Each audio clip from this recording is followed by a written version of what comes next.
मैं आपको यह बताना चाहता हूं कि हिंदुस्तान के युवाओं के लिए, आदिवासी युवाओं के लिए, पिछड़े वर्ग, दलित, गरीब, जनरल कास्ट के युवाओं के लिए कांग्रेस पार्टी क्या करने जा रही है। सबसे पहला कदम हमने गिनती की है, हिंदुस्तान में 30 लाख सरकारी वैकेंसीज हैं। 30 लाख। मोदी जी इनको भरवाते नहीं है, बीजेपी इनको भरती नहीं है। सरकार में आने के एकदम बाद हमारा पहला काम होगा कि 90% को 30 लाख सरकारी नौकरियां हम दे देंगे।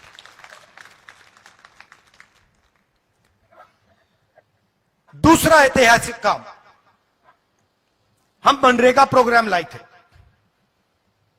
रोजगार का अधिकार। लाखों लोगों को फायदा हुआ, अधिकार दिया हमने। वैसे ही हम हिंदुस्तान के युवाओं को, सब युवाओं को अप्रेंटिसशिप का अधिकार देने जा रहे हैं। और यह अधिकार हर ग्रेजुएट, हर डिप्लोमा होल्डर को मिलेगा। अधिकार क्या है कि कॉलेज, यूनिवर्सिटी, डिप्लोमा के एकदम बाद 1 साल के लिए हर ग्रेजुएट को प्राइवेट कंपनी में, सरकारी ऑफिस में 1 साल की अप्रेंटिसशिप दी जाएगी और 1 लाख रुपए उसे 1 साल में दिया जाएगा। और यह हर ग्रेजुएट के लिए किया जा रहा है। ये जो लाखों लोग कह रहे हैं कि हम बेरोजगार हैं, कॉलेज के एकदम बाद अगले दिन इनको अप्रेंटिसशिप मिल जाएगी और यह अधिकार होगा। यह ऐसे नहीं होगा कि भैया हमें देना है तो देंगे, नहीं देना तो नहीं देंगे। यह मनरेगा जैसा अधिकार होगा, कानूनी अधिकार अप्रेंटिसशिप का आपको दे रहे हैं। इससे देश में करोड़ों युवाओं को फायदा होगा, ट्रेनिंग मिलेगी और पहला साल का, एक प्रकार से पहले साल का रोजगार मिलेगा। भारत जोड़ो यात्रा में बहुत सारे युवा आए, कहते हैं राहुल जी हमने एग्जाम की तैयारी की, हम गरीब हैं, 3-4 महीने हमने मतलब रात दिन कर दिए, एक कर दिए। एग्जाम के दिन पता लगता है 5% वालों के टेलीफोन पे पेपर लीक। हम ईमानदारी से काम करते हैं और जिनके पास धन है पेपर चुरा लेते हैं और फिर उसके बाद हमें कहा जाता है कि देखिए पेपर लीक हो गया तो आपको अब नौकरी नहीं मिलेगी। पुलिस की भर्ती में होता है, पटवारी, सब भर्तियों में होता है। तो हम एक नया कानून लाएंगे, पेपर लीक के खिलाफ एक कानून, जिसमें हम एग्जाम दिलवाने का तरीका स्टैंडर्डाइज कर देंगे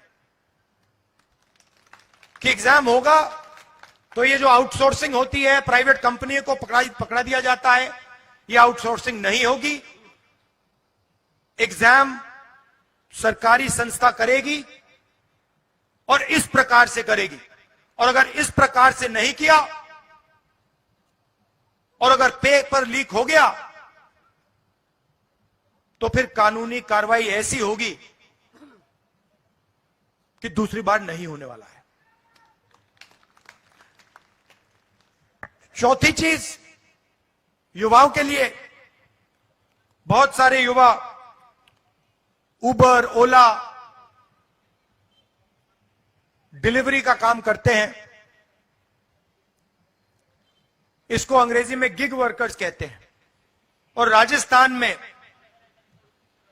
हमने इनके लिए कानून बनाया था, इनकी रक्षा के लिए, इनकी पेंशन के लिए, इनकी सोशल सिक्योरिटी के लिए।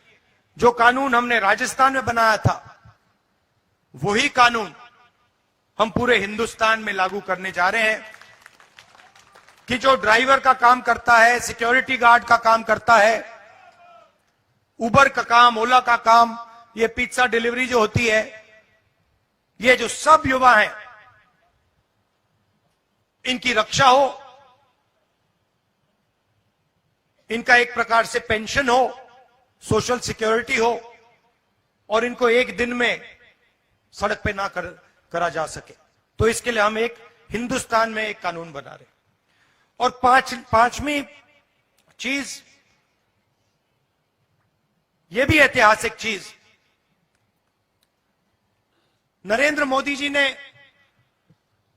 स्टार्टअप इंडिया किया, स्टैंड अप इंडिया किया, मेक इन इंडिया किया, कोई फर्क नहीं पड़ा। वो सारा का सारा 2-3 अरबपति उठा के ले गए। नरेंद्र मोदी जी की मार्केटिंग जरूर कर दी, टीवी पे उनका चेहरा जरूर दिखा दिया, मगर जो युवा हैं उनको ना स्टार्टअप मिला, ना मेक इन इंडिया मिला। तो हमने 5,000 करोड़ रुपए स्टार्टअप्स के लिए एक फंड बनाया है, और हर डिस्ट्रिक्ट में यह फंड रहेगा।